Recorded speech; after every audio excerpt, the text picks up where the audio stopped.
SCP-1165. Object Class Euclid. Special Containment Procedures. SCP-1165 is to remain permanently closed to civilian traffic. Both entrances to SCP-1165 are to be fenced and marked with quarantine signs in English and Spanish. Warning of toxic contamination. Plainclothes security personnel are to monitor entrances. All businesses with doors or windows facing SCP-1165 are to have said exits walled over, padlocked, or otherwise rendered inaccessible to prevent insecure access. All survey teams entering SCP-1165 are to be accompanied by a squad detachment from MTF Tau 1165 Snickaway. All individuals operating within SCP-1165 are to keep a GPS beacon, wireless communication device, and a helmet camera on their person at all times. Surveys are not to enter SCP-1165 at night or when there is a possibility of an electric power outage due to weather or grid overload. Any unauthorized persons entering or exiting SCP-1165 are to be detained, debriefed, and administered a Class B amnestics. Any person observed exiting SCP-1165 is to be assumed to be hostile until a contrary determination can be made. Description: SCP-1165 consists of an alley located in and an anomalous urban area connected to it. The alley runs east to west for approximately 0.3 kilometers in downtown, bisecting the city block created by Street and Street on the east and west, and by Street and Avenue. City records indicated that the alley was laid out when the street were first paved in the early 20th century. Aside from construction and renovation of structures, utility work, and a repaving in it has gone under no significant changes since then.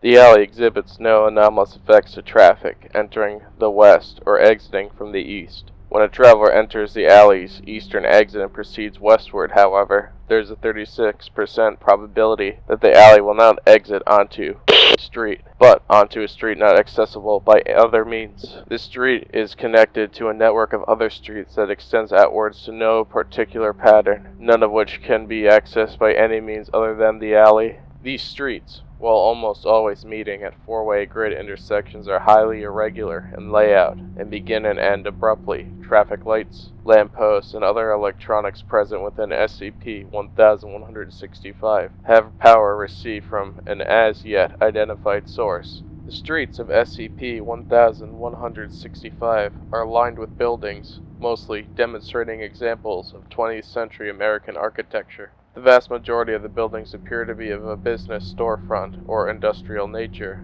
Less than 6% of buildings surveyed are residential structures. Of buildings surveyed to date, 17% have been identified as strongly resembling or being identical to buildings known to exist in the blank area. 24% have been identified as resembling buildings found in other locations, most notably a 300-meter structure resembling the Eiffel Tower, visible in the distant northeast from the entrance to the alley. Road signage exhibits names of known and unknown streets in a similar manner. No automobiles or people, except as per Survey Log 1165, have been spotted within SCP-1165, nor any animal or insect life. Plant life is limited to grass, flowers, and small trees growing in yards of buildings or along sidewalks. SCP-1165 extends outwards in all directions from the entrance point of the alley. To date, Foundation teams have fully surveyed and charted 27 square kilometers of SCP-1165, an area of land encompassing the entirety of downtown and surrounding neighborhoods, and extending outwards into the bay and no geographical boundary to SCP-1165 has yet to be determined, except as per Survey Log 1165. The streets and buildings found within SCP-1165 have not changed since the first Foundation survey in 19. Returning down the entrance alley will return the traveler to blank street 100% of the time. Cellular phones and GPS devices continue to function within SCP-1165 and indicate that the device is in a location relative to the distance the bearer has traveled from the western exit of the alley. The Foundation discovered SCP-1165 in 19 when and politicians of note disappeared at midday while on a walking tour of downtown with several campaign volunteers. Police identified the alley as last known whereabouts and encountered SCP-1165 while canvassing the area. A police liaison informed the Foundation of the anomalous effect, which led to the Foundation assuming jurisdiction over SCP-1165. Neither nor any of his walking companions were ever found. For detailed findings regarding discoveries within SCP-1165, refer to Survey Log 1165. Survey 1. Findings. First formal Foundation sortie into SCP-1165. Surveyors explored an area 1 square kilometer around the entry point. Air, soil, and plant samples taken. No anomalous properties found in air or soil. Plant samples were found to exhibit an abnormally high amount of mutation. Survey 3. MTF surveyed interiors of 13 buildings within 1.5 square kilometers. 8 of which had been identified to resemble known buildings. Unidentified buildings were found to possess unusual floor plans, with rooms attached to each other in highly unconventional manners with atypical furnishings. All doors and windows in building surveys were found to be unlocked. Survey 15. Findings.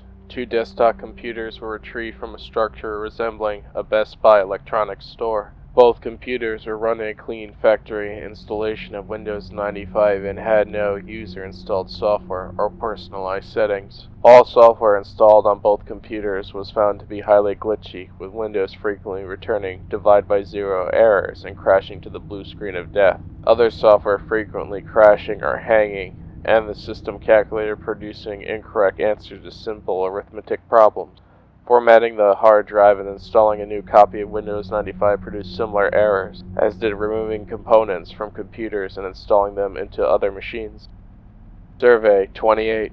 Findings. While surveying an area of 5.3 kilometers from the entry point, MTF encountered an adult male approximately 40 years of age. Said individual identified himself as a transient who had been reported as a missing person 6 years prior and 19. During debriefing following his removal from SCP-1165, claimed that he and another transient had unknowingly entered SCP-1165 through the alley at night while they were drunk and found themselves lost when they awoke the next day. Discovering the area to be abandoned, they had taken to squatting in a residential building and scavenging food and alcohol from nearby buildings, in particular a building resembling a convenience store. Was unable or unwilling to say where his friend was and became visibly distressed when the issue was raised. Was administered a Class A amnestics and relocated to several thousand kilometers away. A convenience store was found within SCP-1165 at the coordinates given by It was found to be fully stocked with foodstuffs comparable to those sold at convenience stores. Food was found to be fresh and edible, though high in a compound known to cause. A gas pump was attached to the station. Gas found therein refused to ignite when exposed to open flame. Cameras installed in the store have noted no evidence of any restocking or replacement of food. Survey 68.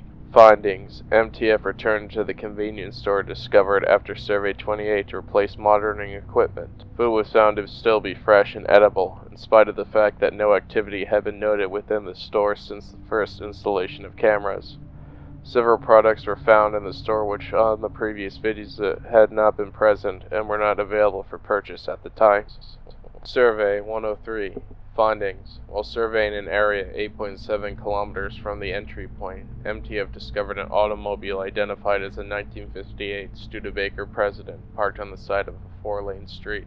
The car was found to be in excellent condition and preserved. The gas tank was empty and the odometer indicated that the vehicle had driven a total of 2,638 miles. The trunk was found to contain suitcases full of a variety of apparel, as well as children's toys and a baby stroller. Survey 105. Findings. On the third search of the area where the Studebaker was found, the MTF located leaning against a wall in an alley the skeletal remains of an adult male dressed in a dark suit and a fedora hat, clutching a .38 caliber revolver in his right hand.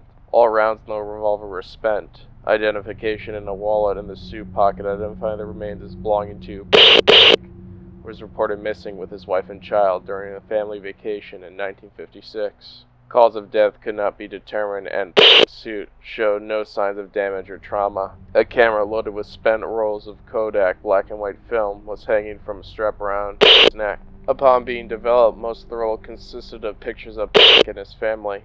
The last 8 photos were identified as having been taken within SCP-1165, showing buildings identified by surveyors and several no longer present. The final photo shows the remains of his wife and child have not been located.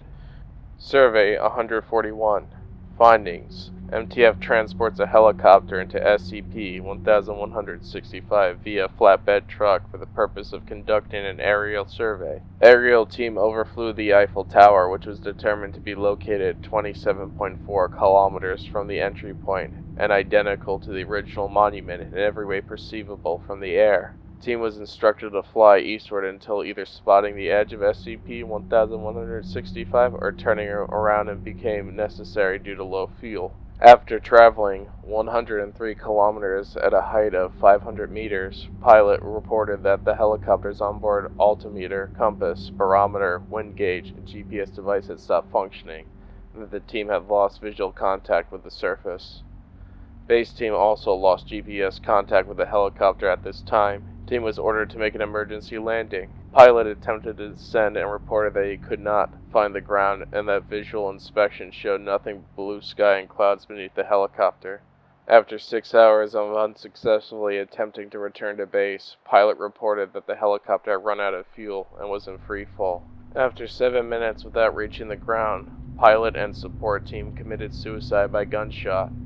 Onboard video continued to document the helicopter's fall at terminal velocity until the camera battery died 17 hours later. Neither the helicopter nor the remains of its crew have been located. Survey 174. Findings. A group of D-Class awaiting scheduled termination were divided into 2 teams, and each was given an automobile with extra fuel capacity and a full battery of monitoring equipment and environmental sensors. Teams were brought into SCP-1165 and instructed to drive to the eastmost boundary of the city, and told that whichever team reached that point first would be given their freedom. At 128 kilometers distance from the entry points respectively, both teams encountered phenomena consisting with surveys 141 and 145. Subdermal transmissions intended to track D-Class vital signs found that of the 3 who did not kill themselves or each other in the immediate aftermath of the event, cause of death was dehydration.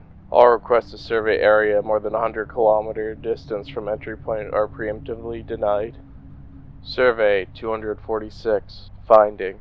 During a survey of the area near the first apparent location of the Eiffel Tower, a sudden power outage resulted in the loss of wireless communication within the area. All contacts with the MTF was lost. Power was not restored until dusk, 9 hours later. All that time, an attempt to re-establish connections with the MTF was proved unsuccessful. A nighttime sortie into SCP-1165 was authorized. Upon reaching the MTF's last known location, S&R team found the MTF's vehicles parked in a circle in an intersection and abandoned. A large number of spent shell casings were spread on the ground around the inside of the circle. However, the vehicles themselves had suffered no damage and there was no sign of any blood or corpses in the area. A single member of the MTF was found in the alley 6 blocks away, having barricaded himself behind several overturned garbage cans. All ammunition issued to the member had been expired. Upon debriefing, Survivor asserted that the rest of the squad was dead but was unable to say how or why. Survivor was highly confused about what had happened during the time contact was lost and the S&R team located him. Only repeated that no sign of remaining MTF members have been found to date. Survey 248. Findings. During a following search of the area explored by Survey 246, a severely deformed humanoid corpse was discovered in the open doorway of a warehouse. Photographs of the corpse taken by MTF were highly corrupted and impossible to interpret. Descriptions by MTF member observing the corpse indicate that it appeared normal from the chest down, but had no arms or a head, its upper body diverging into approximately a dozen fleshy pseudopods with no apparent sensory organs. Apparently, cause of death was multiple gunshot wounds. However, there was no sign of bleeding from any other wounds. The corpse was nude except for a pair of black slacks. During the examination, the MTF member reported seeing a moving figure in the shadow inside the warehouse and heard a loud noise similar to radio static. MTF commander made the decision to evacuate SCP-1165 and to leave the corpse. A wallet was found in the corpse's slacks containing 37 American dollars, several store discount cards, and a driver's license belonging to James K. Stevens. Stevens is a Foundation legal consultant with Level 1 clearance, working from a front company in Philadelphia, Pennsylvania, but had no participation in any activities relating to SCP-1165. When interviewed, Stevens claimed no knowledge of SCP-1165, stated that he had never been to, and shown that his wallet and driver's license were in his possession. Both were identical to the wallet retrieved from the corpse. A tissue sample acquired from the corpse prior to evacuation showed a 99% likelihood of matching with Stevenson.